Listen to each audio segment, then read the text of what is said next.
The hymn faded into the night.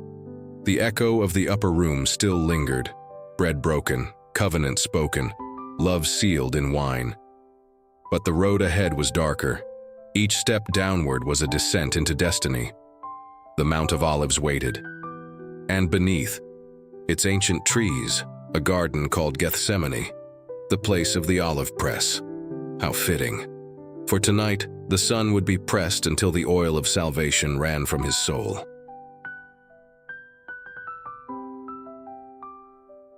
He entered the garden as he had done before, but tonight, the air trembled with prophecy, the wind whispered secrets only heaven understood. The ground itself seemed to sense that the blood of its creator was soon to fall upon it, and he said to them, "Sit here while I go and pray." Then he took Peter, James, and John, the same three who had once seen his glory on the mountain, to now witness his agony in the dust. But he told them, "My soul is overwhelmed with sorrow even to the point of death." And he went a little farther, alone. The same hands that healed the blind now trembled. The same voice that calmed the storm now quivered with divine anguish. The weight of every sin, past, present, and yet to come, was beginning to gather upon his shoulders. No sword could wound as deeply as this burden. No cross could pierce as sharply as this cup. He fell to the ground and prayed, "Father, if it be possible, let this cup pass from me. Yet not my will, but yours be done." The universe paused. It was not fear of death that broke him. It was the separation it demanded. For he who had always been one with the Father would soon feel the silence of heaven. And as he prayed, his sweat became blood. The agony of divine obedience. Every drop that touched the earth was redemption, prefigured. He rose and returned to them, and found them sleeping.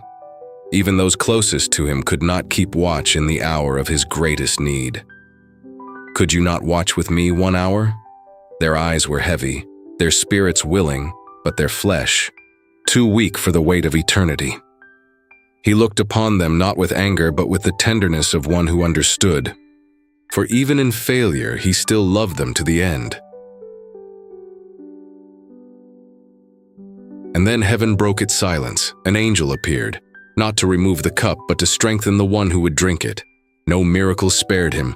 No chorus of heaven interrupted the pain.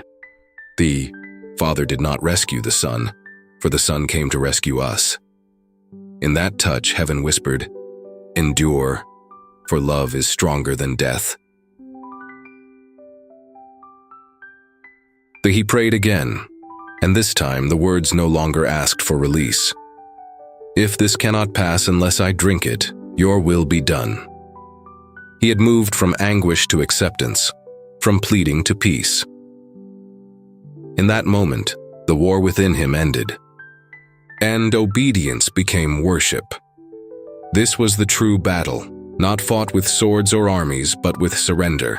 Here, salvation was won before the first nail was driven. A third time, he prayed. The same words, but no longer with trembling lips. The storm inside him had gone silent. Only the steady rhythm of resolve remained. The garden was still. Even the night creatures hid in awe. For somewhere between his heartbeats, the Son of Man had chosen the cross, and all of heaven wept. The sound of footsteps broke the silence. The night's peace was pierced by fire and steel. Judas led them, a friend turned messenger of darkness. He drew near, and with a kiss, betrayed the one who had called him brother. Judas would. You betray the Son of Man with a kiss?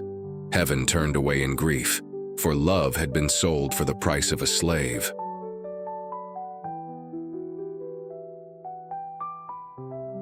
The disciples woke to chaos, flames, shouting, steel.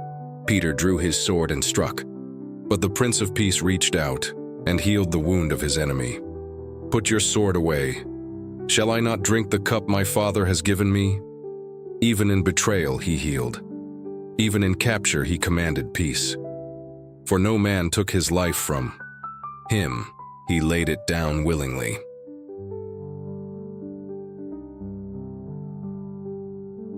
They bound him, the hands that had created worlds, now tied with cords of human rebellion. The shepherd was struck and the sheep scattered. But as they led him away, the garden still whispered his prayer, not, "My will, but yours be done." And in that echo, the fate of mankind was sealed.